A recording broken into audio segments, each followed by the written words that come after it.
Shout out to everybody. Welcome to Blackout Radio. Once again, we back. Let's start it off how we always started off. Shout out to everybody. If you're coming into Blackout Radio, I want to make sure you come in tonight. We got a special guest with us tonight. I'm excited to see him with us. But let's get the show started how we normally get it started. Shout out to everybody. Welcome to Blackout Radio, everybody. If you're new to this platform, make sure you know how you to subscribe. Exactly where I'm going to go with it. Beyond that, voting absolutely is important. It is important, and I think we only get to see the. If you're not aware, let's invite my guest co-host. Be mindful, y'all. My boy Juice is here. He's doing shout out. Tune into the show if you're ready for these topics. Melly on the mic is no stopping. Have a couple laughs, sometimes they get serious. Say what's on your mind, you can speak up if you're curious. This Blackout Radio, better than your favorite show. They gon' talk about it, that's regardless if you hate it though. Nah, they ain't ready. Are you ready for this? Start at 7 on the dot. Are you ready for this? It's that Blackout Radio.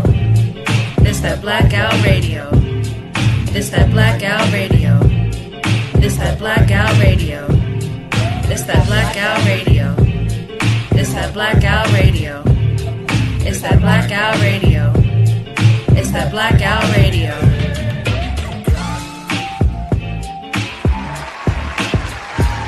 Wait a minute.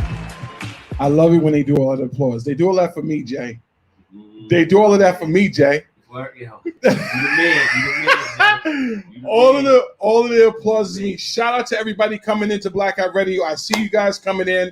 It's good to be back. It's good to be back on Blackout Radio. Shout out to everybody that's in here helping us. Shout out to my man Levi Hodges, always coming and holding us down and always making it happen. There are people coming in. Shout out Brittany Mickey. It's so good to see you. I'm excited to see you. My man Pastor Jamel Pace is here. It's good to see you, bro. It was just his birthday today. Can I wish you a happy belated birthday? I think I'll do that. Happy belated birthday to my man Jamel Pace. This is my boy. We celebrated with him about a week ago. It was about a week ago we celebrated with him. We had a really, really good time. Tonight, however, I want to welcome my boy to the show. I want to welcome my partner. As you know, Juice is here. And he's going to come in shortly. But I got my partner here tonight. And I really didn't get a chance to kick it with him for too long because we just connected back. This is my man, though. 100 grand. I want to welcome to the show, everybody. Welcome my friend, pastor, preacher, reverend, elder, bishop. Can I say bishop? Come on, man. Here you go. Here you go. Act it up, man.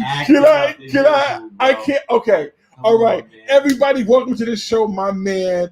My friend, your friend. I'm almost positive if you don't know him, you will want to be his friend. Everybody, Jay Gooding Jr. And he's in here. He looks just like his pa. Let me not say that. You do though. I gotta give it to you. I know the family. I've been, we're like family around this joint. Facts. So I gotta give you a shout out. Thank you for coming on the Blackout Radio. I'm glad to be here, bro. Thank you, dude. Thank you for forcing me. You feel me? But we good now. I had to pull your leg to get on here. Yeah. Happy to be here, man. Don't worry, we gonna chop it up after. Don't you worry. Don't you worry, bro. I pulled Jay. I said, Jay, you gotta come on here and hang out with us tonight. There's no reason you should be in this building and not hang out with us. I'm happy to be back on the radio tonight. We've been missing in action. If you don't know, we did a show. We started season 2. When we start season 2, Lee, we started season 2 like 2 months ago. We had my homegirl, Siobhan St. John, come on. We had some good topics, good conversation. We gave out some great books. We had some dope giveaways. And then we had some unfortunate things happen. But we here, though. That's what's up. We here, though. I'm excited to be here. I want to jump right into this real quick. I want to, because we do Black Business shout-outs every week.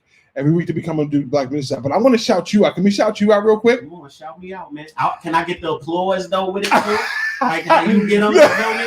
Let me get the applause. Here's the thing, Jay. Here's the thing, bro. Here's the thing. The applause is for me. All right. You got it, man. You got it. You right. The applause is for me. So here's how we're going to do this. Tonight, I want to shout out Black Business shout out. My boy, Jay Gooding, has a brand here. It's www.thatisgood.org. You can go follow him on that, and you can actually purchase some merchandise from thatisgood.org. Also follow him on IG on thatisgood 2021. Yeah. Can we see the shirt? Of course, you can see the shirts. Can we see the shirt? Of course. Yeah, but I gotta stand up. I see. How we, you know what I mean? Where you want me to look, man? We got different flavors too. This is the New York Knicks edition because you know we gonna take it. We gonna win the championship. You know Absolutely. how we do. You know how we say, Knicks fans. You know how we do. We gonna win it all. You feel me? So I threw on the Knicks flavor today. The little orange Knicks, New York Knicks. Jay, listen. Okay. First of all, let me just say this: the shirt is dope. I appreciate it. The shirt is dope. The clothing is dope. Thank you. You said you're gonna get me one. I got you. All right. You already know. All right. I want to. You got to get me a shirt. I got you, bro. Give me a hoodie. I saw a hoodie. You had a hoodie and you had a jean jacket on. Yeah, I got you. I want that. I got you. I want that, you, bro. I got you, bro. But I want to say this now. You saying the Knicks are gonna win is out of line. Just saying, man. That's what I'm. That's a real New York fan. That's If New you, York of a diehard fan. even when they let you down, it's all right though, man. It's all right. And you wholeheartedly believe this. Yo, man, I'm a Knicks fan bruh. I'm a Knicks fan, die hard, bro. We got this, man. Die hard? We die hard, baby.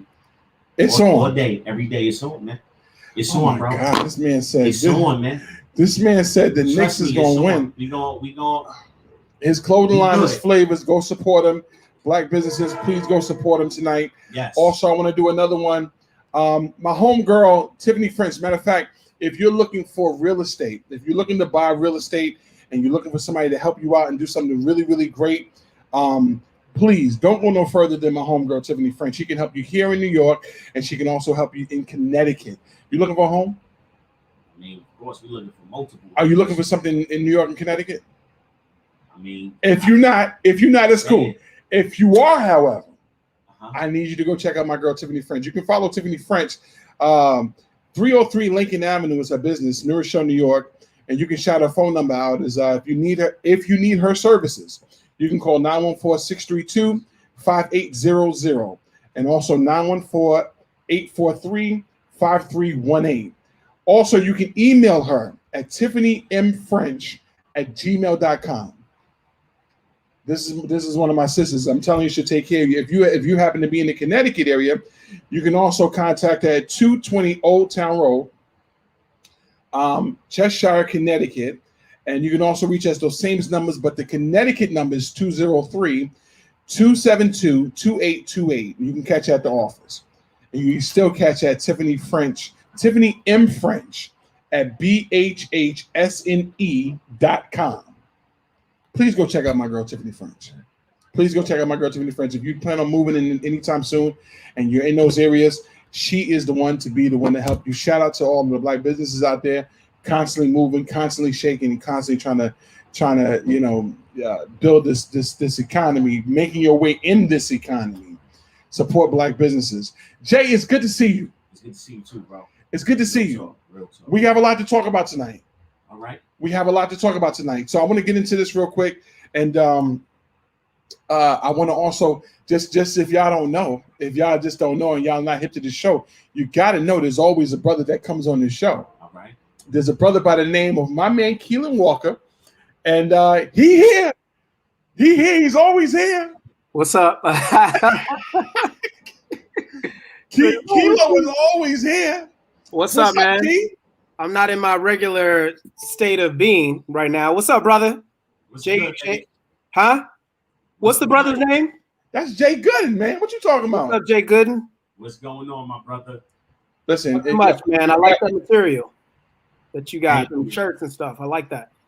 But listen, you got to know Jay. He's one of the most phenomenal organists of this side of the United States, especially here in New York City. He's a staple. Okay. The baddest organist. One of the baddest organists. He's nicer than me. On the order. Well, you heard what he said. He said bad is. So I don't know if that's a good thing. You feel me? So he's, Don't get it twisted. Jay is no joke on keys, man. Don't get it twisted. But Keelan, what's up, man? I haven't seen you in a minute. I cut my hair, I'm looking at you, dude. What happened? I cut it, man. Summer cuts. Dude, you wasn't trying to take care of that all that hair you had. Yeah, that's what it was, man. I was washing my hair with bars of soap. It was matted. I'm glad you cut that voodoo off your head, though. Man, come on, man. I'm going right back. I'm going right back. Don't go back, son. You look good like that, bro. Yo, man, I appreciate it, man. You look good. Trying like to look that, young. Man. Trying to look young, man. You already look young, man. I appreciate you already look young.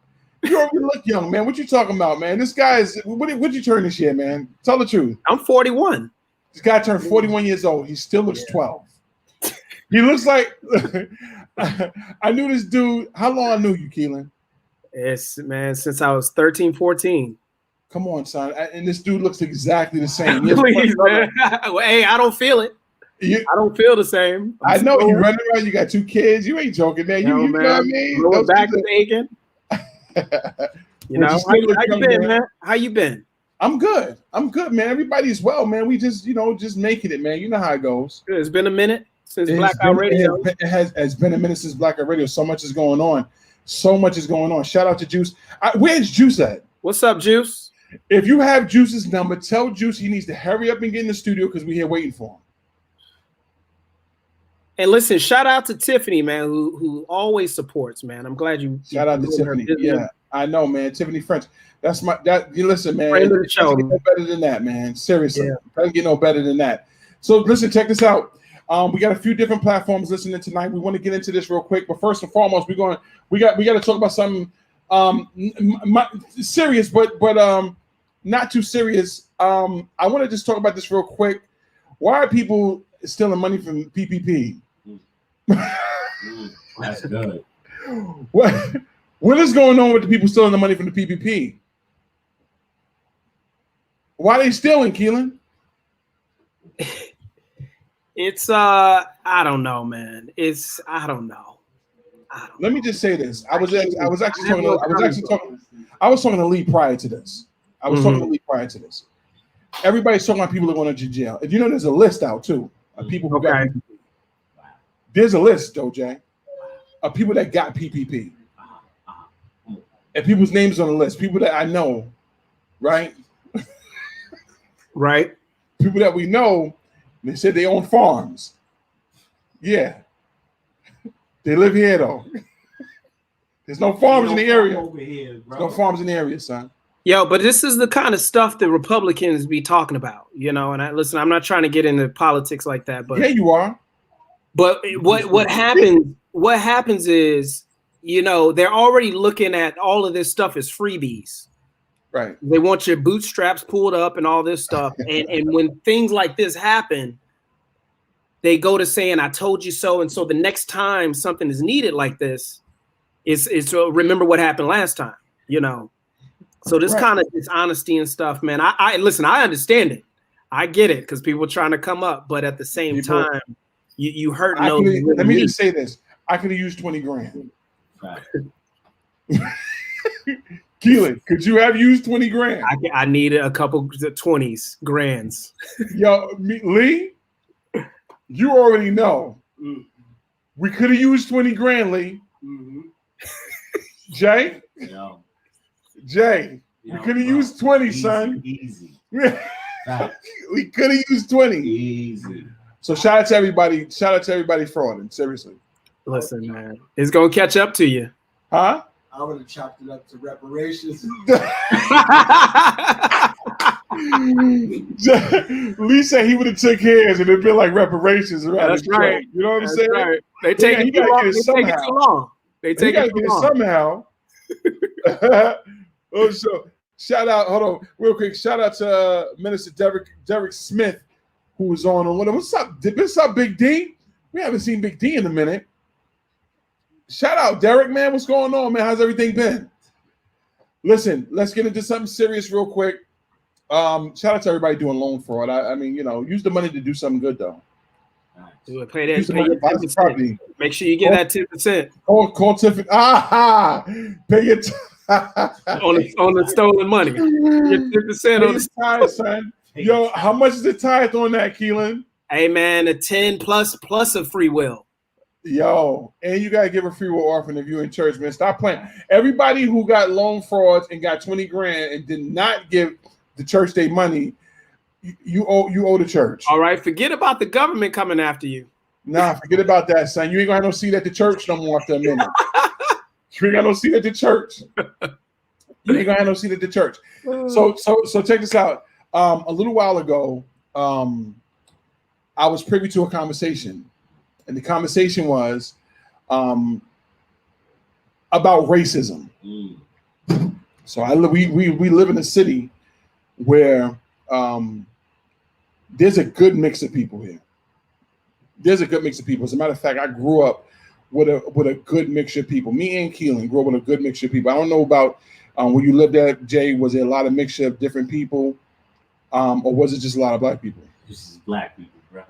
This is black people, man. So this is black people, my brother. So okay. So we say here it's a little different. You know, here in New Rochelle, there's a mixture of a little bit of everybody in here, right? So what happens here is you might grow up with Timmy and Timmy come to your house and you can go to Timmy's crib. So it's very diverse. And because of that, I think there is a misunderstanding of what racism really is. And I was privy to a conversation on Facebook about racism. And, you know, over the course of the past few years, especially with the last administration, race relations have been kind of crazy. I think people have been showing different colors about how they really feel about race. You know what I'm saying? Right. And I think there's a myth going around that racism is not a problem in America. And I personally don't think that's true. So I want to start. I want to start with just with a simple thing, because I read a comment on this particular thread on concerned citizens of New Rochelle. We live in the city of New Rochelle, and on Concerned New Rochelle, there was the thread was about a woman that wanted to teach about race in the city and do a workshop. And she wanted to define the terms of what certain terms meant, equity and so forth. And under the comments, there was so many people responding. That was kind of crazy to me, because you wouldn't think in such a diverse place there would be so many people that show themselves to be racist. You understand what I'm saying to you? Okay. And it's funny to me how people can be so sheltered to think that racism is not real and it's not a problem in this United States. Right. I have a big problem with that. And one of the comments said, one of the biggest comments on there said that we have to address that black people are racist. Okay. So here's the question. We're gonna get into a few tonight. You ready? Oh boy. Can black people be racist? Can black people be racist? And I want to do this before anybody answers that, before anybody says anything. I want to just Don't mess with me. I'll put you on that. I got you. Here, we're going to jump into this though, real quick. For those of you who have heard similar viewpoints espoused by similar people, let me tell you this. That kind of lethal ignorance, that kind of viewpoint that disparages black people, number one, that condescends and talks down to us, number two, that draws specious, spurious parallels between white racism and black racism. Racism presupposes the ability to control a significant segment of the population economically, politically, and socially by imposing law, covenant, and restriction on their lives. Black people ain't had no capacity to do that. Can we be bigoted? Yes. Can we be prejudiced? Yes. Racist? No. The unintelligence of the formulation is problematic when any black person says that. Number three, when black people began to spew this notion that 96% of black people are racist because we vote for a black candidate, suggests that all white people who vote for all white candidates are therefore also unavoidably racist. By that logic, everybody in the world is racist, and it balances out, doesn't it? It makes no sense. It is illogical and irrational to its core. What we see when we hear these kinds of comments are lethal self-hatred, the denial of the humanity to black people that we see reflected in the dominant white society, refracted through the prism of our own black lives. Unmolested by enlightenment, such people are peripatetic, that is, walking around virtuous, not in terms of their virtue, but virtuous, virtual expressions of degraded self-hatred. I feel sorry. I feel horrible when I'm in the presence of such mean-speaking, ignorance-spewing, incredibly cantankerous viewpoints that don't honor the integrity, the beauty, the diversity, the complexity, and the wondrous, rapturous intelligence of black people. That's why I hang with black folk all the time, because I know better than that. You heard? Okay. All right. Okay. So if you don't know who that was Michael Eric Dyson. Okay. Shout out to Juice. Shout out to my man Juice in here. Yo. What's Juice, up? Juice is also delusional as Jay. He has a Knicks mask on. That's what I'm talking about. It's life, baby. He's just as delusional.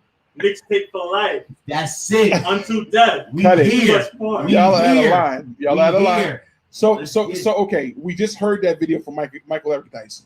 Okay, here's the question: can black people be racist? Even after just hearing that, can black people be racist? You want me to go first? You can say yes. Speak. I know y'all waiting for me to say something. Go ahead. I believe black people can be bigots, but we can't be racist. So black people can be bigots. Prejudice, bigots. Until we're in power, with wealth, with property ownership, we have no power. You can't be racist, and you can't disproportionately hurt somebody. Like with the Stop Asian, but I ain't gonna talk about that too much because you know my thoughts. But with the whole Stop Asian thing, you know, you gotta be careful. Jay, can black people be racist? I mean, my thing is, I think we're not racist enough. So when I look at that word racist, Okay. a neurologist is the study of brain. Right. You feel me? So racist is the study of race. If we were racist, it goes back to, I think our wealth gain would be better. Right. You feel what I'm saying? I think if we knew better, we do better. Yes, of course. You feel me? So when I look at it from that way, but there's a difference for me, racist and that slavery, the bigot, the prejudice. Right. You feel me? So I think we're not racist enough. Yeah. That's interesting. Yeah. We're not racist enough. I don't like that. The study of. You feel what I'm saying? Okay. We'll do better. And if we were racist, we would learn not to be wouldn't be able to fit in. You feel what I'm saying? Right. You know what I'm saying? Then it's acceptance. Right. You know what I mean? If we were racist enough. Right. And even back when you're talking about the study of Study of. you know, Yeah. you know, there was a thing called the Willie Lynch letter, which gave them a study of how to separate us for generations. If you don't know how to separate someone else for generations, you can't really be racist. That's good. That's good. We don't know how to take care of ourselves yet. We're not together like Facts. other races. Facts. What do you know? That's facts. So That's facts. so let me just real quick. I'm gonna jump into That's a facts. comment. Let me just jump into a comment really quick. I want to just jump into a comment. Josh Mickens, shout out to Josh Mickens, HEMC Incorporated. Due to programming, self-hatred, and mistrust, oftentimes we show racism towards each other. You know what I mean? So that's Josh Mickens. Keelan, go ahead. Oh man, I'm gonna probably get in some trouble. I'll probably be the Tom of the group, but maybe not.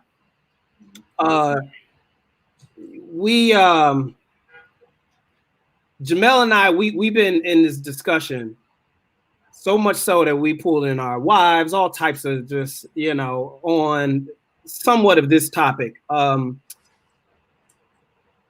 We gotta be careful with, and I'm gonna just say it, we gotta be careful of the victim mindset, right? The victim mindset has us putting all of our attention into racism.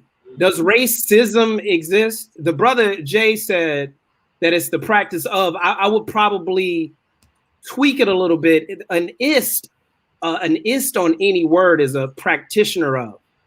It's a philosophy that you subscribe to. You subscribe to a prejudice against a particular race, then you are a racist. If you have an ism, which is a mental a mind state on a particular subject, you're dealing with racism, your thoughts on a particular group of people. We all have that. The what we're talking about though is we're talking about the concept of racism within the American historical context, with black and white. So you got your 14th, 15th, 16th, 17th century where they're defining the differences between different people groups. Black and white is the obvious. And so right now, the obvious thing is that black people are different from so-called white people. Because black people stand out, and here's the background, we can label all of them this, and that is the ism and the ist that's practiced from white folks. Right. Last thing, whenever you have a dominant society in whatever country or whatever, you're going to have the system favor the dominant group. Right. So that happened in England with all so-called white people, but it became more classism. So there's always going to be this divide. But the issue is when we subject ourselves to that so much that, and I'm probably getting a little bit ahead because we can still talk about it. And there's many different avenues, but we're gonna get into it. So much to it that we continue to be victims and place the blame. So the question is, does it exist today? Yeah, it exists. But is it so much that it's crippling the black community? Then we need to, and there's no way out unless we fix that problem. Right. We need to talk about that. Right. So here's the thing, and I kind of subscribe to, the very thing that Michael Eric Dyson subscribes to, which is the fact that you need to you have to be able to assert power over a certain group in order to be racist. Okay, you have to be able to assert power over them economically, socially, and politically. And I, like him, agree. We have never been in a situation where we have had that type of power, and no, by any means necessary in these latter times.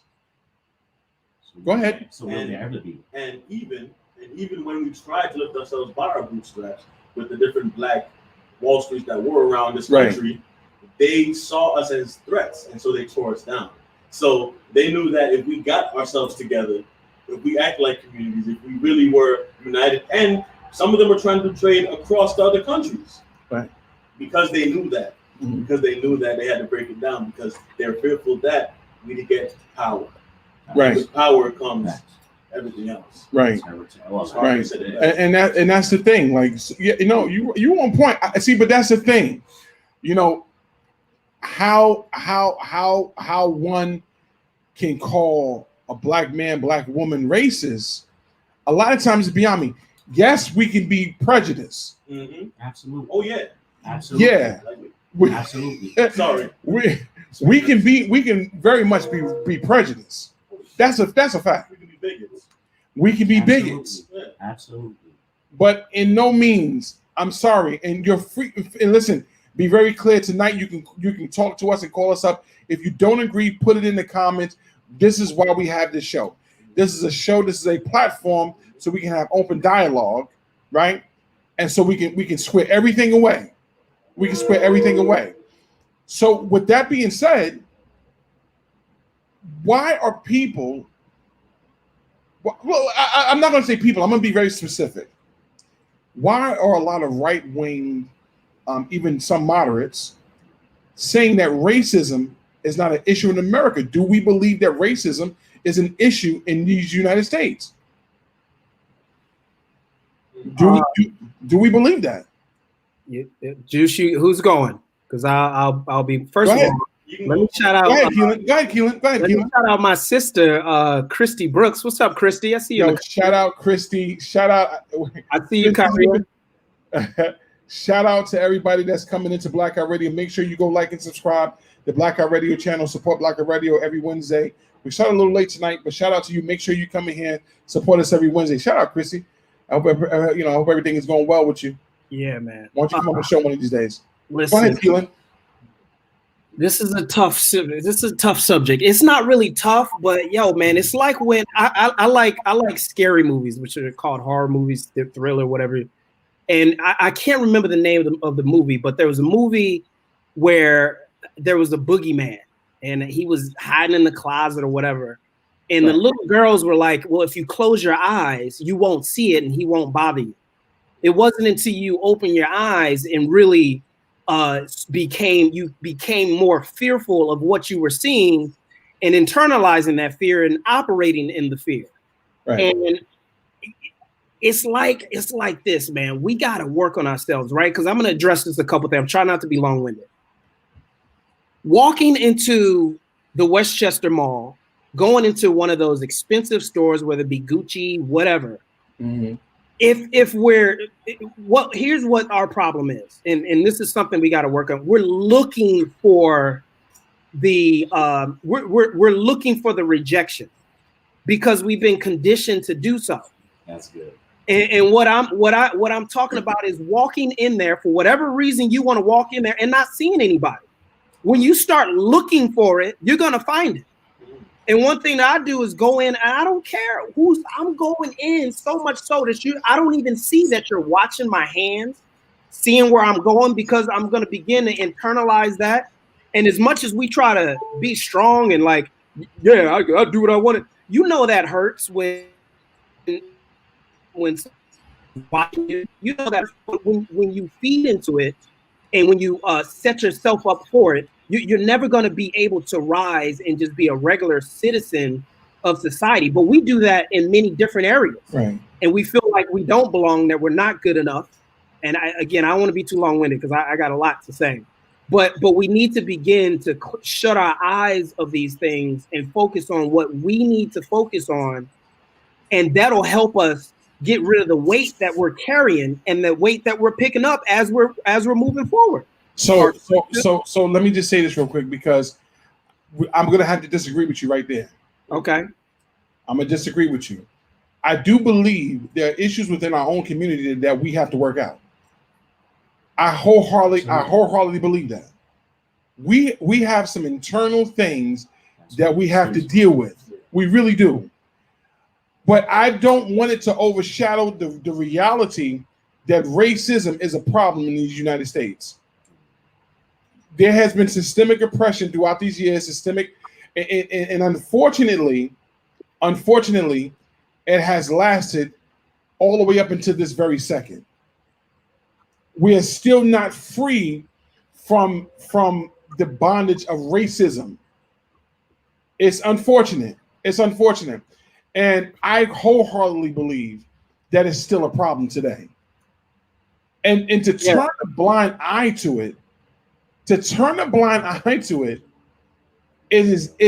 not how we're going to combat racism. Yeah, Mel. So it's probably going to get heated on this, and I don't mean to box. No, that's cool. All right, listen. We already had this. Y'all, listen. Everybody that can hear me, racism isn't going anywhere. It's a condition of the mind.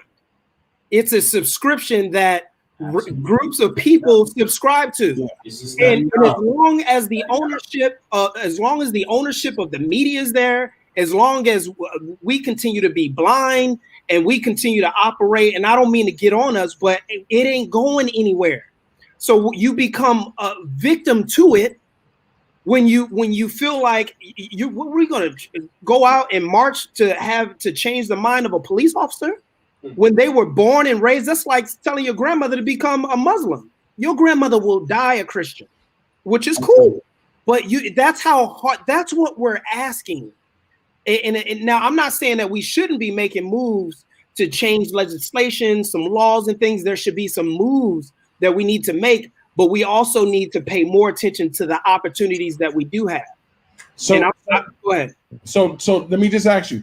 So you don't believe racism is is a problem in these United States? I didn't say that, but racism is a problem. Okay. All right. Because I just want to be clear, because I hear what you're saying. And see, I think there's always some there's always going to be eternal issues with us. You know what I'm saying? I say it time and time again. You know, when we talk about one of the things that I'm not going to say it on this talk show no more. I'm not going to say. I'll mention it, but I'm not going to say it. Black on black crime. That's a myth. Okay, that is not real. Okay, black people kill each other at the same rate every other race kills each other. It's just different when you're a smaller minority. Okay, so I'm not going to say that, but yes, we do have internal issues that we have to hash out. But in no means necessary am I going to sit here and say race is not a problem in these United States, because it has systemically driven a whole generations of people to where we are today. And to say, are we going to march and change the minds of people? Brother, there's got to be, because if we go by what you're saying right now, there's no hope. You're just saying, well, let's just fix stuff with us. See, that's what? And then what? I can't allow you to continue with this. I can't. And then what? But and then what? Nah, man, you can't. And then what? I can't. This is why Go I ahead. talk about integration is a bad thing. Segregation to me is key for certain things, right? Because if we talk about this community thing, but there's many different wars going on within our community that separate us even more. Look at Kwame Brown. He didn't need a white person to tear him down. It was black folks tearing a brother down and not understanding his story. Right. Even going on tour different colleges to stop the practice that was done with Kwame Brown of allowing high school kids to go right into the league. It's wrong. We don't need white racism to stop us. So at times we stop ourselves. Right. I listen, I agree with that. I'm not saying that we don't. What I'm saying is, let's not take. I guess I'm going off Keelan saying turn a blind eye to it. We have to close our eyes to it. I mean, that's what I'm saying. That's what I'm kind of going off a little bit. That's fine. I'm not saying. I just can't see us doing that. What I'm saying is that our focus is so much on racism that generation after generation after generation, we see what we're getting. I mean, y'all voted for who y'all vote for that's in office right now? Joe Butter Biscuit Biden. Stop. Don't talk about Crazy Joe. Don't talk about Joe. And I'm not picking up about Joe. Don't talk about Joe. Kamala, Don't talk about Joe. Don't talk about Joe. See, here's the deal. How many people on this show voted? What? How many people voted? What, for city council? I didn't. No. How many people voted in the last election? All right, I want you to do this. Nobody in here raised their hand. You know I voted, but not for president. You voted? Who'd you vote for? That guy who won. Trump? You voted for Joe Biden? That guy who won. You something else. No. Because I have a strong opinion about, if you're not going to vote, you can't talk about the guy that's in office. You got to stop. Wait, bro, if you're not, but you that's limiting my choice. You're saying I have to choose people in the whole entire country, brother. If you don't choose nothing, you can't complain about anything. You chose. I have a lot to choose about. We got a lot. Hey! If I got to choose for whether I get stabbed with a knife in the back or shot in the back with a gun, if I got to choose between one of those. Okay, so here's the problem. We're gonna sit here and talk about racism, right? And its effect on black people. Well, not just, but just period in the race relations in America, period. And nobody voted. Who cares? Who cares about what? So those that did vote, right? We got a change in administration. How is that serving us right now for the good? There were promises made. And listen, I know he's got a ways to go, but he also has, and I don't want to get into this because we'll rabbit trail off the topic. But we probably should just get off this right now. Let's just get back. No, go ahead. So go back to your previous thought. Yeah.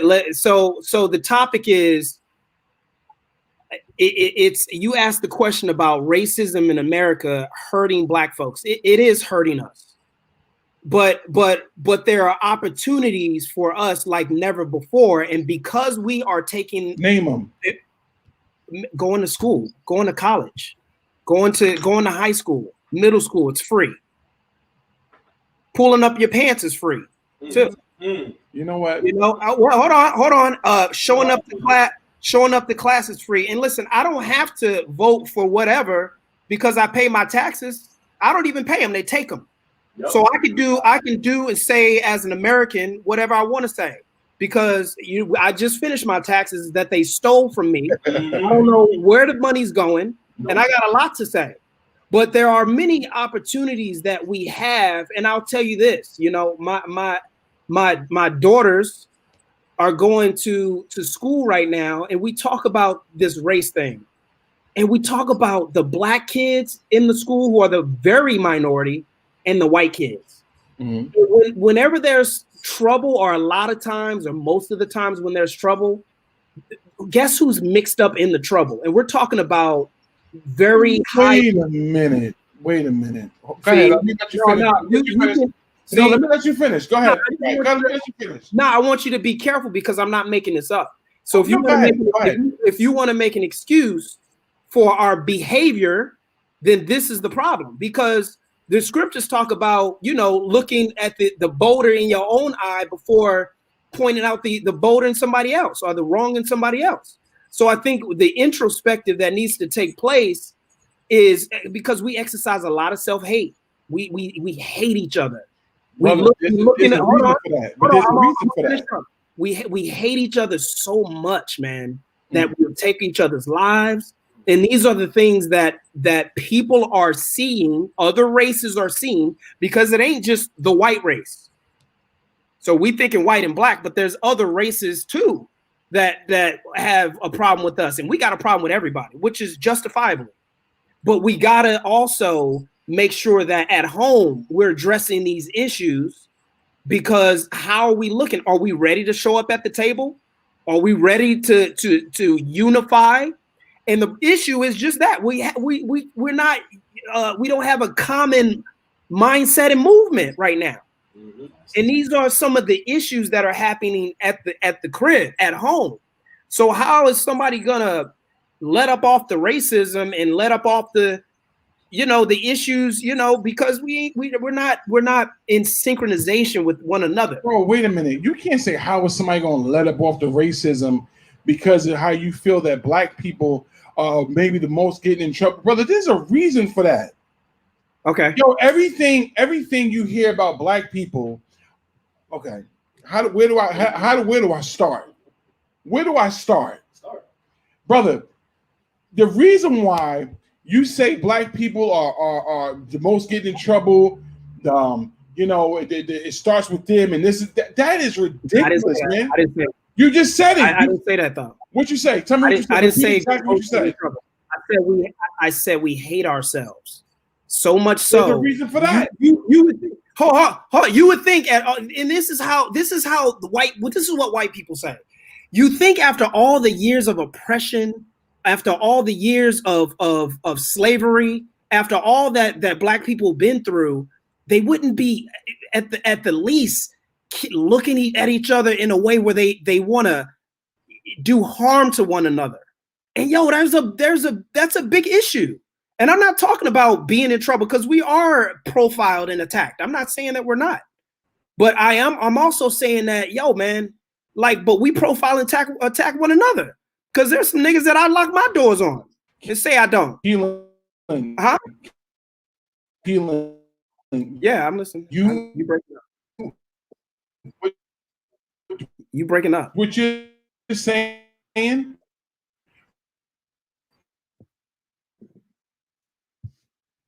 He's breaking up. What you're saying is self. What you're saying is self-hate.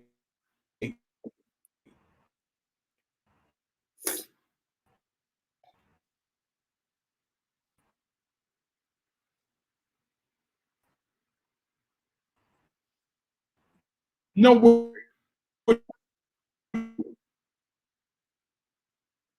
Is it? Are we breaking up? Yeah, Josiah said his class is. what you're saying is,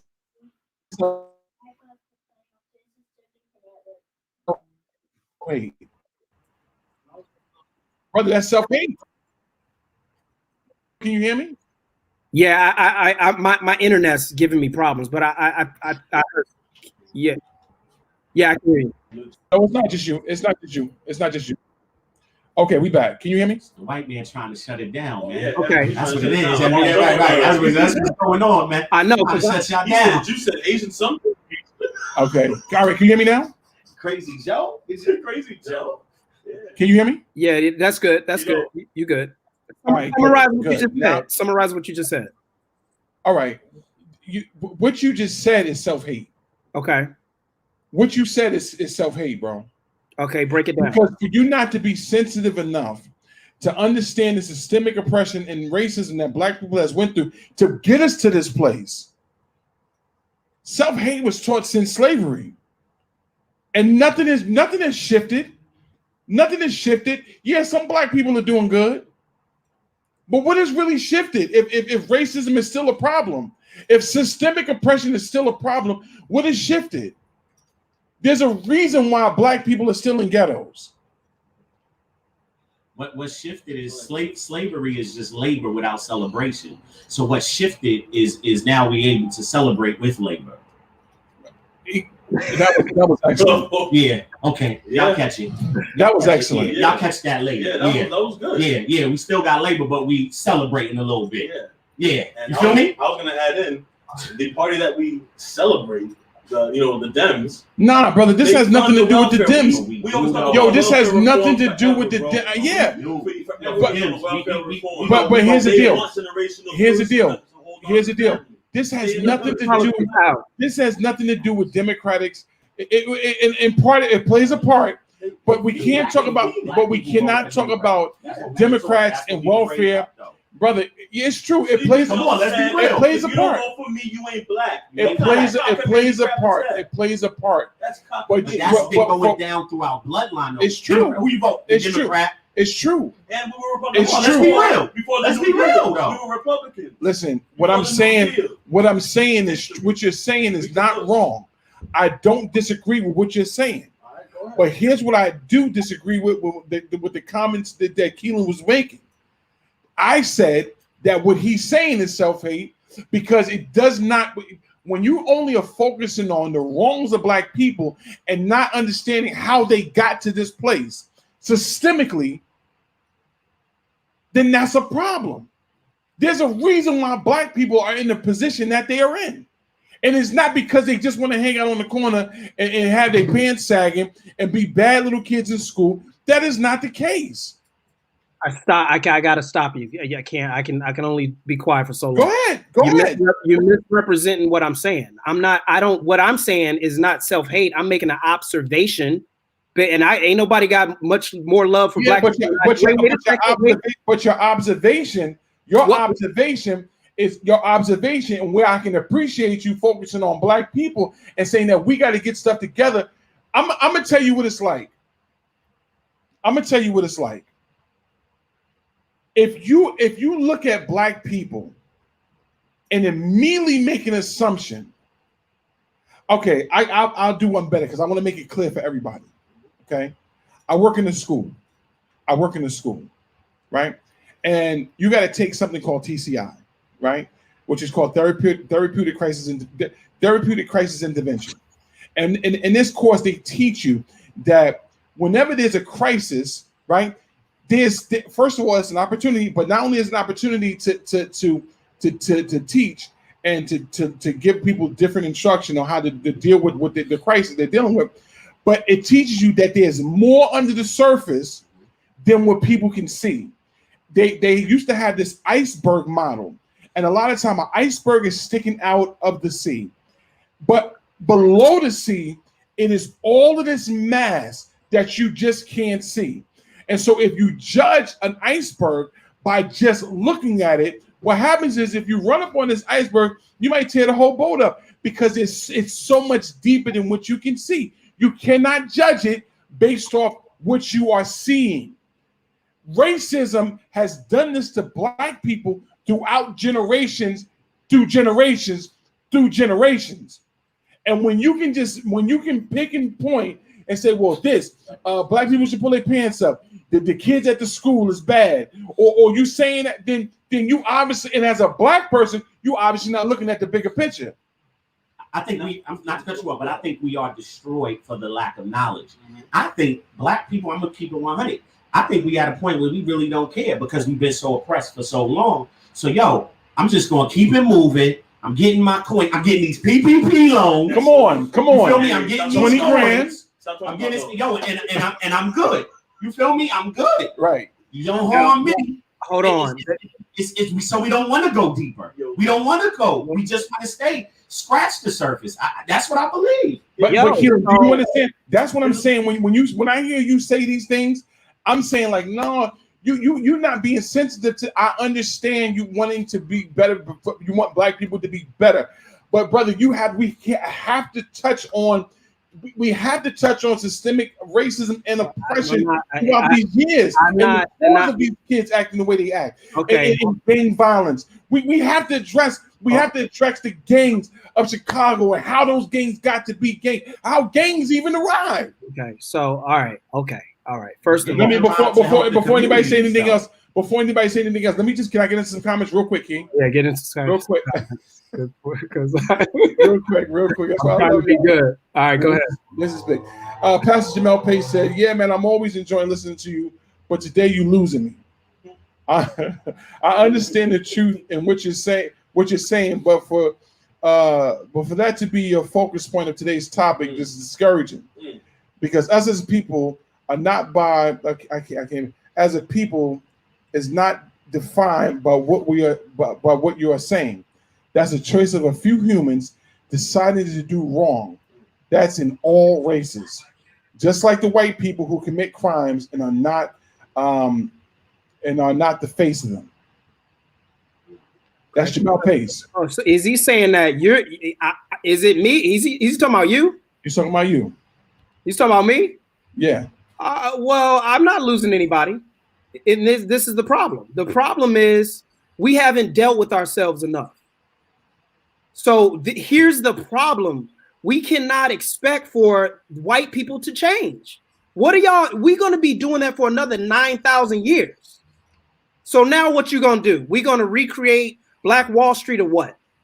And you create that in your own mind. You create that with your own actions. You create that in your own household, in your own community, and stop focusing on being a victim. Now, for those that we want to undergird and support to move to a political level, to do on a systematic and from a legislative level, then we do that. But we're not going to go out and change a cop's mindset. We're going to be continuing this march. So I don't know what you disagree with, Jamil.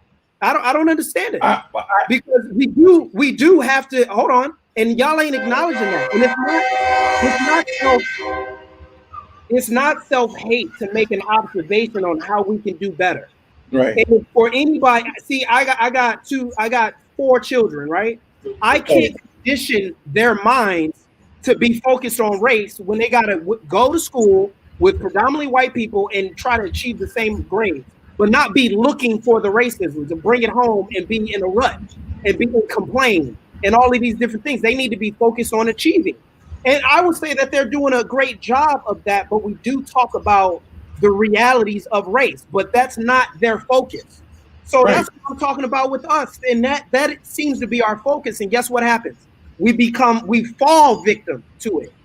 We fall victim. And when you fall, it's very hard to get up because the world is moving too fast right now. And we're losing the game. So if everybody's expecting for people in the system to change, look at history. And Jamel, you can't tell me nothing about history. I'm pointing history to you and say what has changed over history. We do marching the same march, same talking points, and nothing has changed. We were supporting George Floyd. There was an all-time high with Black Lives Matter. You know that the support for Black Lives Matter it has dropped. the support for Black Lives Matter has dropped precipitously. Of course it's dropped. I think people are on to it. It had nothing to do with our agenda. So that's a whole other thing. It did though. It didn't. But if we that's say why we backed it. But if we say movement, it's constantly movement. You know what I'm saying? I think we have caught movements up with fads. You know what I'm saying? For the hot trend at the time. Right. Like you said, with Floyd, all of this goes, that's when we ready to protest. That's when we ready. But what happens when it stops? Right. What do we do now? We go back to normal? Hey, is that self-hate making an observation? No, it's not. No, what I'm saying to you is that, first of all, you just said nothing has changed. I will beg to differ. But here's the deal. Let me just say this, because marching got us the civil rights bill and the voting rights bill. So I wouldn't say that. So when you say nothing has changed, there's some things that have shifted over the years. I'm talking about a substantive measure, though. You know what I'm saying? You talk about the marching that we've done for decades, correct? Yeah. But the Asians just got a crime bill, a hate crime bill out of nowhere. I never heard of any Asian hate before a couple months ago. Facts. Listen. And they got that in record time. Yeah. Easy. And we've been waiting for it for how long? I understand. Mel, I agree. I agree. I agree. That is something so that the Asians who they're trying to collude with China right now. So Asians are the next white. They're next up. I was going to say that. They're next up. They don't know anything about Africa being with us to say, hey, Africans are going to give us resources, so let's make black people white people now. But okay. And that's happened through history. Irish, Italian, Jews, it's happened throughout time. They've always said, would you rather be a nigger or be us? And I understand that. I agree that yes, that Joe Biden has given. That's a topic that we can actually absolutely positively talk about. Is that Alzheimer's? No, that's a topic that we can definitely talk about. Yeah, and he hasn't done nothing for black people in these first few days. Let me just jump into a comment. I promise you we're gonna get into it. I promise you we're gonna get into it. Aaron says, so after addressing the genesis of systemic racism, then what? I don't care about why it started or why it's still going on. If we don't create group economics and support our own, we will be here forever. Agreed. That's a good point. Agreed. I agree with that, Aaron. That I agree with. We do need to practice. Me and Jay I had a conversation with Jay today. We were talking about group economics. Wasn't we just talking about that? That's right. We spoke about group. Me and Juice. This is Juice's. If Juice went on Fox News, this is what he would talk about all the time. Sir. So that we totally agree with. When it comes to the issue of black people, I think there's a conversation that we can have amongst ourselves. I really, really do. I really, really do. But then there's a conversation that we need to have when it talks about the oppression that black people has been under and why we are in the situation we are in. I'm sorry. I think it's two different things. We had that conversation already. We don't need to be having that conversation. And Charlie, I can't allow you to slide with this comment. Charlie said, I'll get it. Yeah, he says the train is here to take us back to the plantations in the racist South. He's talking about the train that passed by the building. The train. It was loud. It was very loud. It was loud. I'm shocked that people can hear it. Let me just say to Jamel Pace, I never challenged your history and your voice got high pitched on me when means. Go in, Jamel. Go in on your brother. Go in. Go ahead. High pitched on me would mean you don't value other people's point of view. Sometimes text and comments doesn't permit what you are really saying. What are you really trying to say? Listen, Jamel, I have overvalued is my problem. So it's not like you saying anything new.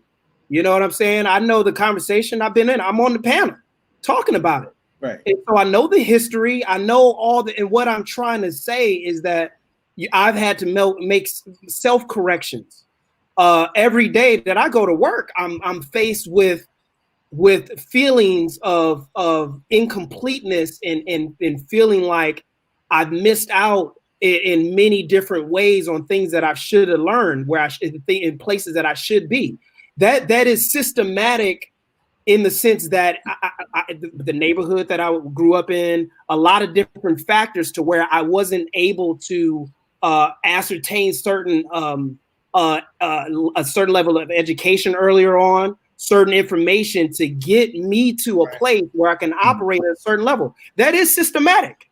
But these days, there's a whole nother wealth of knowledge, though, for us, where the world is literally, it is at our fingertips, if you want to use that, where we can look at the history, but we can also look at the solutions of how we can move beyond where we currently are. So we don't need to have this conversation over and over again about systematic racism. Is it there? Yeah. But what are we asking though? But the thing is, and one more thing. Tiffany says, what? Nothing has changed.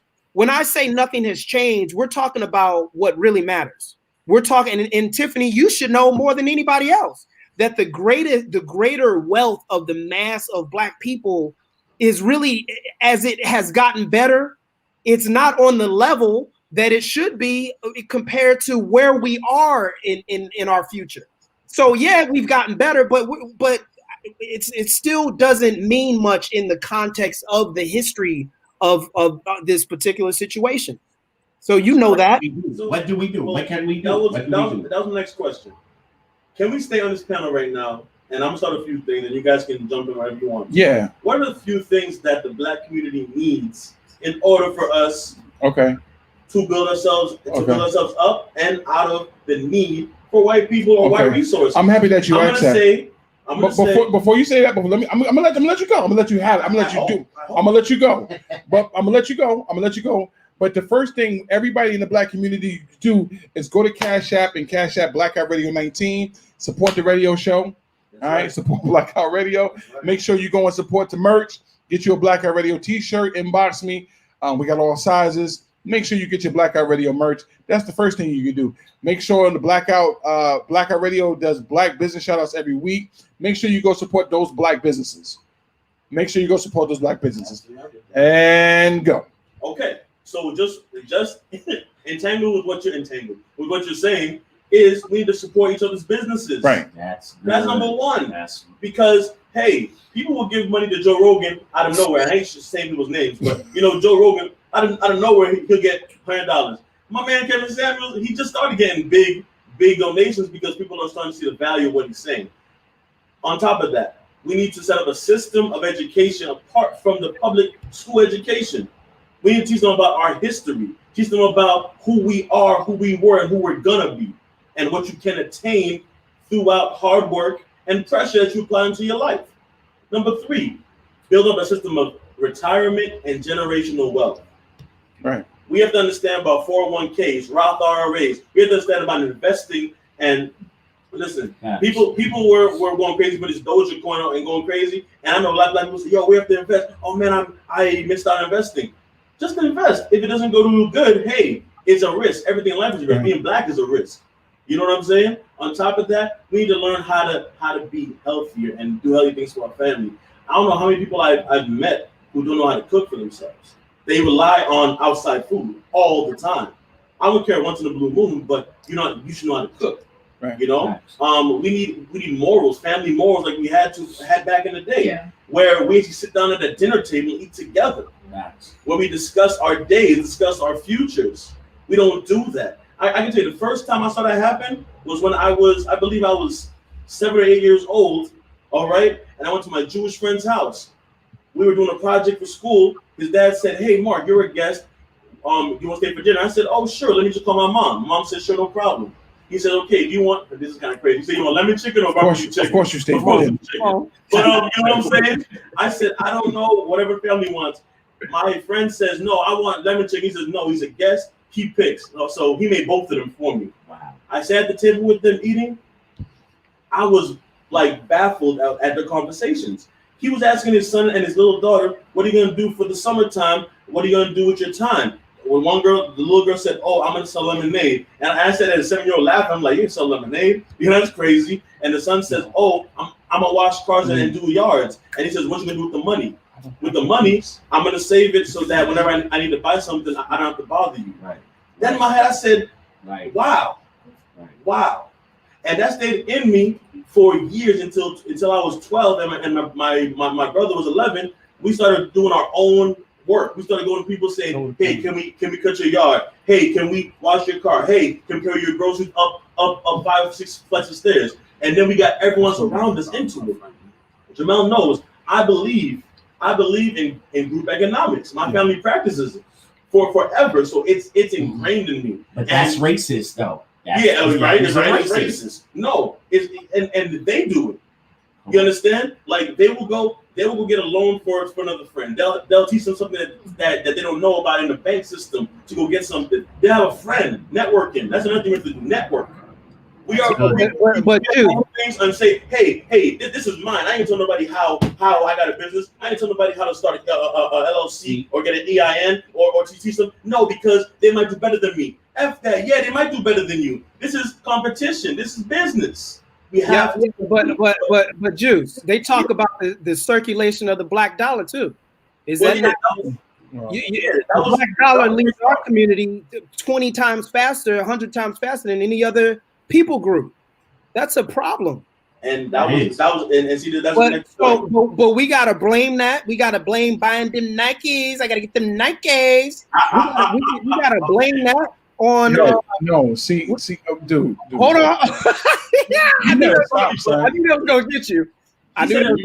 He's saying it real. Like, we don't bro, if your clothes don't have holes in it, and now style have holes in it, you know what I'm saying? Like, rock it until you can do better. Hey, I get my sneakers from that's how we talk. I know it's not what we're taught. Social media, first of all, we need our own media platforms.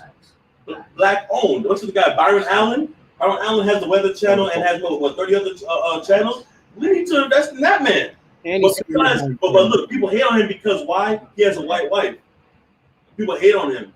They hate on the guy Childish Gambino. I'm not gonna get into relationships right now. Stop. That's next show. You know what I'm saying? But you would never look at them cats because you thought they was weird or they was a nerd or they was a sucker, and now they're doing everything. This is America. Let me just say this. Let me say this. Before you go, what about going to districts? I mean, going to our community board meetings. That's important. But many of us don't even know what district we're in. It's true. Well, that's a fact. What district is this? You know what I'm saying? Many of us don't even know what district we are in. So I think we need to start going to the community. Yo, they be up in the community boards. Yeah. And they be complaining, raising hell. They're voicing their opinion. They're voicing their opinion. They're making things happen. They got a voice. The problem is we need to take the mask off. Our masks have become our muzzle. You feel what I'm saying? Let's go to these boards, bro. Take the mask off. Take the mask off. Yeah, the mask become your muzzle. I'm gonna tell you the chief. Jamel, you gotta go. You gotta say something. No, go ahead. I'm gonna let you go. I'll go. Here's our chief problem. Our chief problem is we're too damn emotional about everything. Amen. That's our problem. Be sensitive. You can't even. I know you're gonna shake your head. But we are too emotional. Everything. Emotions can't sit at the table and solve problems. No, because you're going to be going off feelings and not facts. We're never going to. And somebody talked about we are perished because of the lack of knowledge. It's not. It doesn't end there. It also says because we reject it. And the problem is we're rejecting the truth. We don't want to have honest conversation because we feel some kind of way. Or we feel it's not going to feel good. Change doesn't feel good all the time. I don't feel like waking up every morning to go to work, but I know I got to get beyond the feeling and get up and do what I got to do. This is true. Let me drop something. So you can't invest. You can't be educated. You can't do these things because we're being driven and led by our feelings. Feelings are good because when we feel there's injustice, we do rise up. But what happens when that feeling wears off, though? And this is the problem that we're having because we're not sustaining change.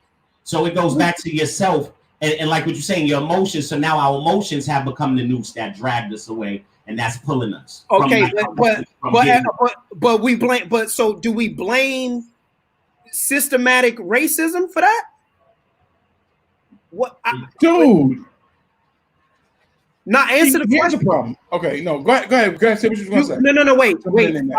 Do we blame systematic racism for our continued emotional state Do we blame systematic racism for that? No, okay, no. I think I would in part agree with you that I think. Or do you say, well, damn, they bringing the bazookas, I got to bring the bombs? What are we going? Are we going to fight? Are we going to play victim? This is what I'm saying from the top of the show. And so, yeah, but no, that's not what you were saying from the top of the show. But I hear what you're saying now, and I hear you. I'm getting a little bit more expounding, but I don't know. I hear you though, but in part I agree with you. I think black people sometimes can be emotional, and that's not what you bring to the table. So that I wholeheartedly hear you on, and you cannot blame systemic racism for the emotional outburst of black people. No. That's something that we have to address. That's something that we have to address. But Mel, here's the problem: is we become. I know you're about to read a comment. We become unteachable. We don't want it. We can't learn. That's the white man's education. It ain't going nowhere though. So what are we going to do here? Like what are we going to get with? Are we going to stop making excuses? Are we going to continue to focus on walking into the store and looking at who's looking and all of this? Or are we going to just mind our? No, I don't think that's the case though. I don't think that's. I think the point you're making is missed, because when we talk about the problem of racism, you're talking about you're talking about you walking in the store and people being prejudiced. That's a whole other thing. What we're saying about it is prejudice. A prejudice is a symptom of the system of racism. But we just all agreed that even black people can be prejudiced, but the system of racism doesn't apply to us because we don't assert a power over any group. Now, I don't listen. First of all, that definition, and listen, that definition, and I don't care about Michael Eric Dyson's degrees and university. That the definition that racism is power or systematic power over, that is a what you call a stipulative. A stipulative is a second definition that veers from the original definition. We already discussed what racism is. Ism is a philosophy of the mind that pre-existed this American reality. So there was a second definition applied to systematic or applied to racism because of the American experience. But that's not we're dealing with is the prejudice based on the dominant society casting out their ideas on the masses of people. And you're never going to be able to change that. What are you going to do? Even say that we're never going to be able to change that? It's crazy, because it almost leaves no room for hope for anything. Because if I'm telling you, I don't care. I don't care how much. Listen, I don't care how much we spend in black stores. All right, how much the black dollar is going to circulate. All right, if we can't combat the system of racism, the systemic problem of racism, and address it at the head, all right, we're going to go around in circles. Well, Mel, if we don't even start, if we don't even try and give it, because it takes generations. No, I believe we need to start. I do. Them, from back when the Boston Tea Party and all that other stuff, it took years for them to build themselves up off our backs. But now we don't have the same resources that they had. Let me ask you a question. All we have is ourselves. Let me ask you a question. Real quick. Let me ask you a question. Real quick. No, I want to ask you. So you come back on your tangent. So let me ask you this question. Black people do everything you're saying that we should do. Mm-hmm. Okay. Now you already got to understand something. The wealth gap in America is huge. Yes. Okay. Wealth for black families start at, and I want everybody to understand this, because sometimes I think black people think everybody's supposed to own a business. No, you can't. No. Everybody's not going to own a business. Everybody's not going to be this amazing producer. Okay? It's not going to happen. Only a small percentage of people are actually going to be business owners. Now, you can have the mentality to want to do something to produce some type of material or something. But not everybody's going to do it.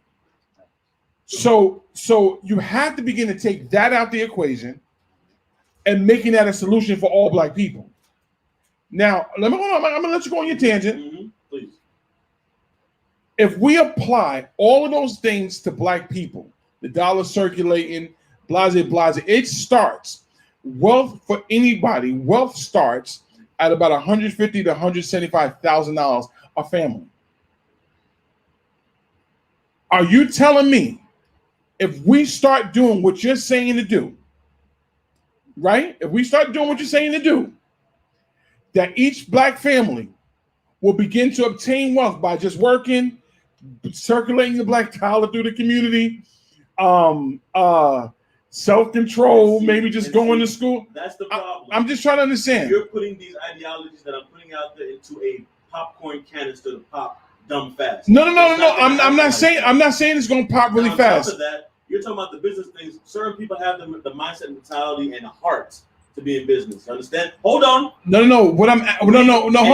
What I'm asking you. They hired other black folk who fought and worked as hard as they do for the white man, knowing that they can't do anything but work for the white man. That's fine. If I hire you, don't say, "Oh, that's just another nigga." I don't have to do the job right. What I'm asking you is that over 20 years. No, listen. Over 20 years. 40 years is a generation. Over 40 years. That's one generation. How much do you think the wealth gap is going to close in these United States? It could be 3%, 2%, 1%, but it's growing. It's getting better. So now after 4, 5, 6, 10 generations, we will be closer and ever better. And then if people are learning better. You just said in 200 years. How long over 200 years. Now? You just said over 200 years. They said control the black mind, and we linked there for 400 years. Correct? Hold it. Yeah, but let me just say this. You need another at least half of that to change a mindset. Okay. Listen, that's a good point, because if we're talking about race, this is what I'm saying. We want these people of today with this old racist mindset to change, but then Jamel, you saying that you really saying we ain't got, that's too long. That's what you're saying. No, I'm not saying that's too long. I'm not saying it's too long. What I'm saying is, are the solutions that we are proposing to combat something like, because what y'all are saying is that, man, you can't be out here marching. That ain't going to end nothing.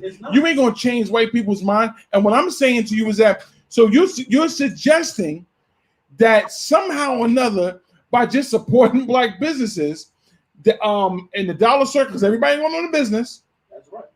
Right?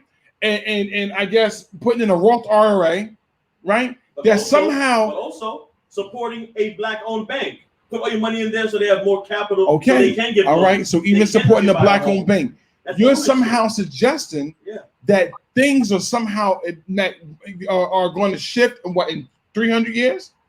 Probably less than that, but 300 sounds right, because they said 400 years of controlling our mindset. Black having light skin against dark skin, tall and short, man against woman. It happens. Okay, so now that you said that, let me say this. So here's the problem with what you're saying, and I think that black people need to be self-sufficient. I agree. When me and you talk about that, I agree with that. I agree with that. Is that the whole solution to combating systemic oppression and racism? Absolutely not. Wait a second. Well, Tiffany says, you just said we need to be educated. Now you don't care about degrees. Education is just a training in a certain or a particular area. So it's acquiring skills and knowledge. It's not about going to school and spending all your money to get a degree, Tiff. Keelan. So, So I don't know what you're saying. Like, so we don't. I mean, is the school system for everybody? No. But should some of us hold on? Should some of us be going to get trades and things to balance things? And some are better in the school system. Yeah, and I think what we need to do though is become unemotional and become untired and make sure that we're checking our laziness and be diligent and be responsible and be hold on. Nah, because this is encouragement. This is encouragement, right? Because this is because when you invest in a stock, he's laughing. No, I'm sorry. I'm not laughing at you. Jamel Pace said you have to be ready to stand up and die for it like Blizzard did. That's right. We gotta get up and shoot these mother effers. Yo, Pace is crazy. Go ahead, Keelan. Keelan, just real quick. What you're talking about, the mindset, even more so, these white people, they have a tactical mindset beyond everything else. Yeah. Let me tell you, I made friends with the gun shop owner upstate. This guy loves me, all right? And he gives me deals on bullets, tells me when they're coming in. And then when I ask, listen, how come you always sold out? He says, people pre-order, people come in and buy 3-4 shotguns and rifles. And I'm like, but I mean, when is enough is enough? He says, bro, it's never enough. And this is a white man talking to me. But white people like talking to me. You know what I'm saying? And so we don't even protect ourselves. We're like, guns, ew, no. You need at least one in your house. So we can get to traditional guns, but I want to just address what Tiffany said to you. Tiffany said to you that now you're talking about education because you had dismissed education. Well, you actually said something about education. Who? Me? You. And then you said you don't care about Eric Dyson's degrees and all of that. So that's no. I don't care about because Eric Dyson promotes the victim mindset. So I don't care about what do you mean victim mindset, bro? Supports the victim mindset. Oh my gosh, man, this is unbelievable. Yeah, you think you're a victim? You think you're a victim if you talk about systemic oppression and racism, bro? When first of all, if you're pushing, well, I don't even want to talk about parties, but. No, we're not talking about parties. I'm not even going to talk about that. But what I'm saying is there's certain conversation that I just turn off because it's not evolving us. What does Michael Eric Dyson do? I love I don't even know what he's talking about. This dude, I don't know what he's talking. We know all that already. You're not listening. Hold on. You're not listening. I am listening. I understand what he said. What I'm trying to do is simplify it for us and say, all right, well, where do we go from there? What you just said all that for what? So do you like Cornel West? Because Cornel West says the same thing. Sometimes in a slight different spectrum, but yeah. Is he promoting victimization? A lot of these guys recycle.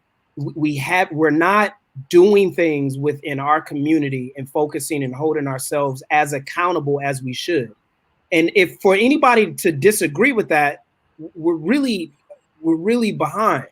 And what I'm saying is that we need to be coming together. And I hate to say this like this because it's so cliche. Coming together. I think Juice is suggesting many great things, but supporting black banks and all of that stuff, that's cool and all that. But we need to start with ourselves and our own mind and the way we see things.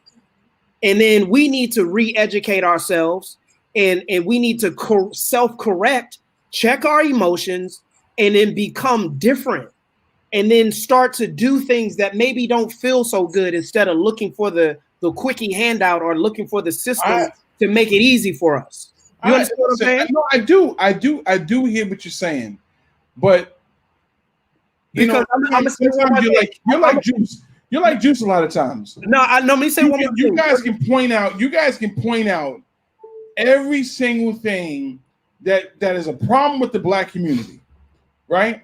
We're not doing that. And then in the same breath, say people like Michael Eric Dyson it promotes victimization. Yes. And that's crazy. But then y'all can quote Candace Owens. I didn't quote Candace Owens. Not today, you didn't. When? You and Juice sure can.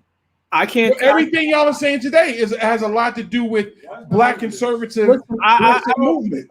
But this is part of the problem. You see, you're very emotional right now. You want to know? I'm not emotional. Yes, you is. You want to know why? Because instead of boiling down and saying, all right, here's this black girl, if you will, who's speaking as a black female. No, right? Look at you. You can't even contain it. You can't even. You know what I'm about to say. Because whatever you say about Candace Owens is going to be wrong. And guess what?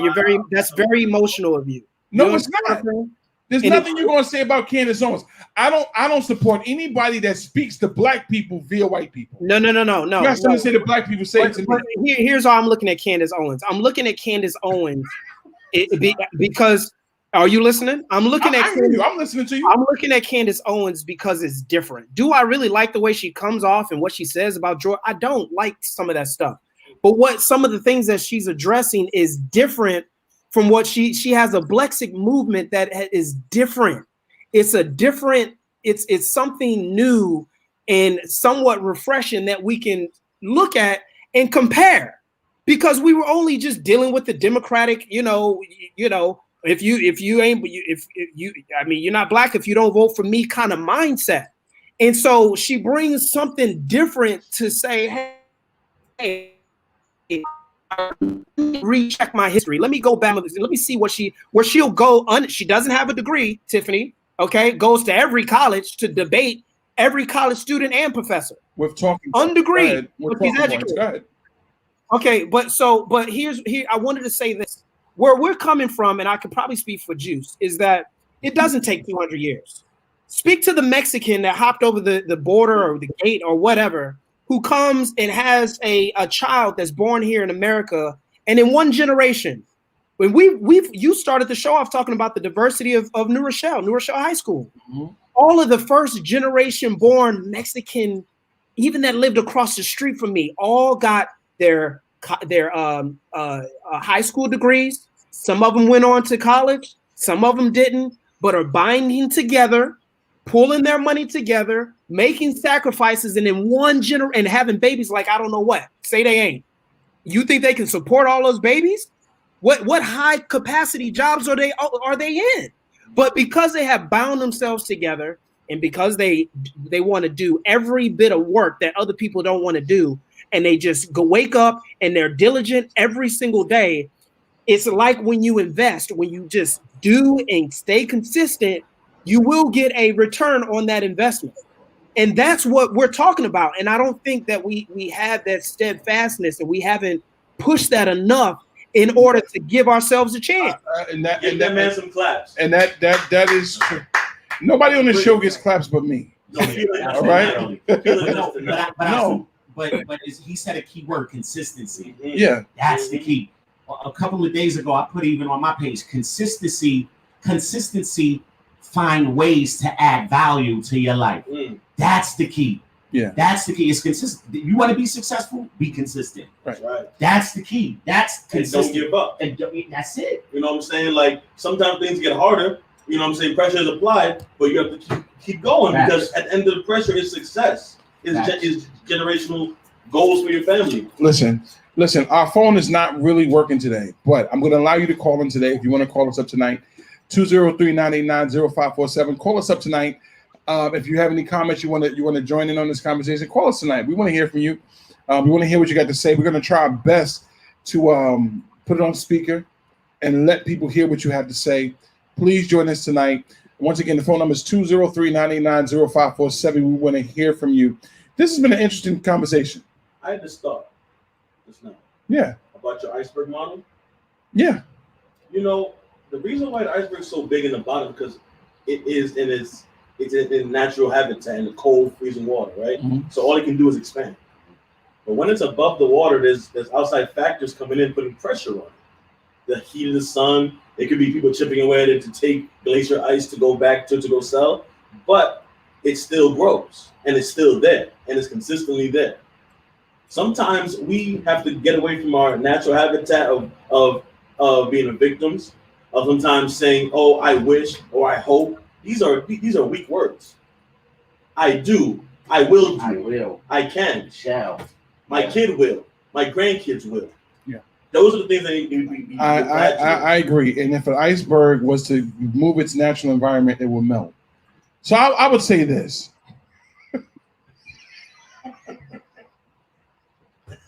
I say nothing. Look at his face. Oh, I was reading something on it.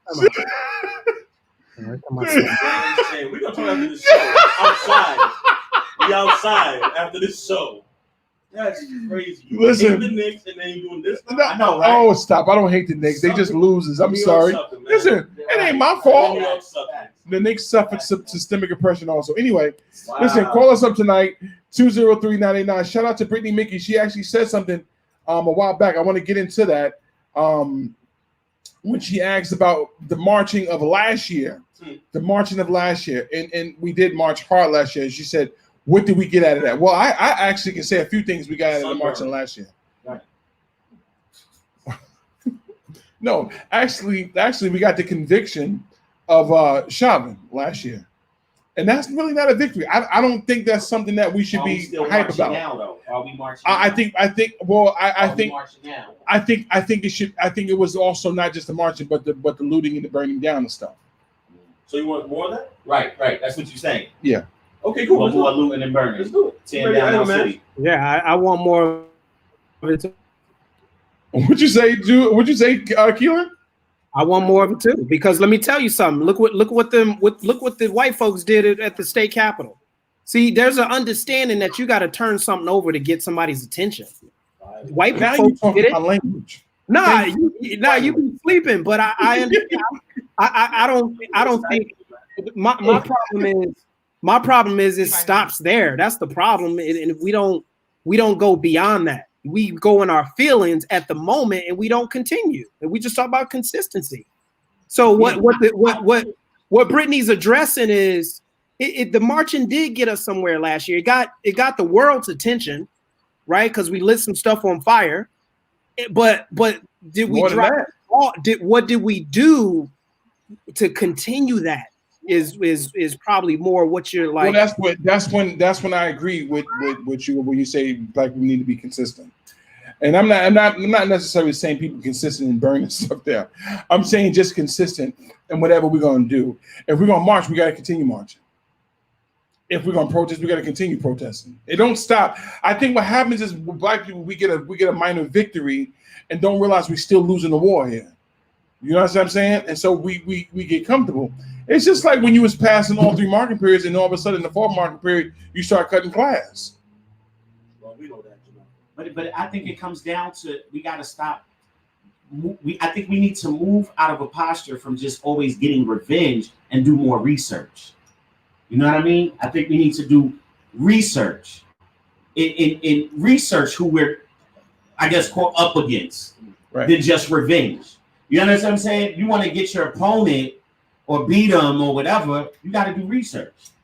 Yeah. You understand what I'm saying? Yeah. I think we need to. It comes back to that knowledge. There's an art to war. There you go. There you go. There's an art. You know what I mean? War. But it goes back to the emotion. And it's first removing the emotion though. So we all gotta check our feelings. You know, we take stuff so personally, even with each other. Man, you step on my shoe. What? You know how much I paid? It's very frivolous. Like I said before, I get my shoes at Costco now. Come see. I ain't listen. Keelan. I'm getting my Nike. Stop. You crying. Yo, you are not telling the truth tonight, man. Yo, put tissue on the phone. Stop. You're not telling the truth. Here's the deal. I hear what you're saying. I hear what you're saying. I really do. And you know, and like I always say here on BlackOutRadio, Radio, everybody's opinion counts. There's nobody here that can express their opinion and it doesn't count. Everybody's opinion counts. And I want to thank everybody for tonight. Tonight was a dope show. I think this type of topic needs to be talked about, especially amongst us. Absolutely. Especially amongst us. You know what I mean? There's so much. Sometimes there's too much to talk about. Yeah, too much. And it's like you can't pack it all in one sitting. You know what I'm saying? And I personally would love. I invited somebody on tonight, and she's the one who actually got me to really wanted to even talk about this. Her comments really made me want to actually have this conversation, and I hope that people that are not black want to come on here and have a conversation, a real conversation. Yeah, that's real. Yeah, we need that. Yeah. You know what I'm saying? Their perspective helps. You know, so we can really get to the bottom of this.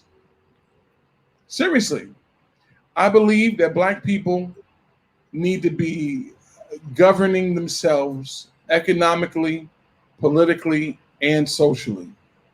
Period. Nothing wrong with black nationalism. All right. Now you're talking. I just don't. I don't think there's anything wrong. I think that we need to. I think we need to come up with economic strategies, and it starts in our local communities. You see what I'm saying? It starts in our local communities, and I want to say this before we get out of here. We had in New Rochelle alone, we had a Board of Education vote. 3 black people ran, and I was telling you this. 3 black people ran. Okay, New Rochelle has 20% black people in this community. 20%. That's a lot. All right. Well, it's not a lot, but it's a good amount. Okay. Collectively, those 3 black people got 1,900 votes. 1,900 votes. Damn shame. A new row? Now, typically those votes are normally low because people don't go out to those votes.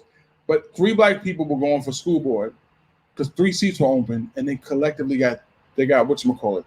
They got 1,900 votes. Something's off.